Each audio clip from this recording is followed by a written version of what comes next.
Bonjour à tous, aujourd'hui nous allons voir comment on peut lire un planning perte.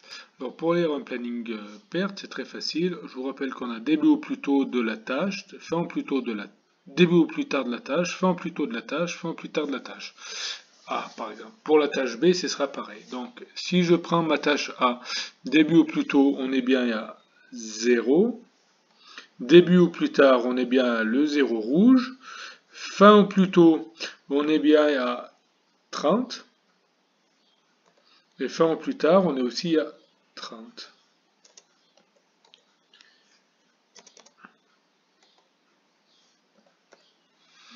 Pour la tâche B, eh ben, début au plus tôt, ce sera donc 30. Où est-ce que je le trouve mon 30? C'est le 30 qui est vert.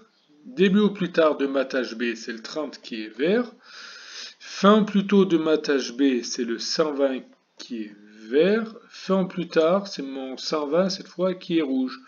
Je vais passer la tâche D, puisque ici j'ai un peu les mêmes cases. Donc, tâche D, début au plus tôt, ben, c'est pareil, c'est toujours le 30 vert ici.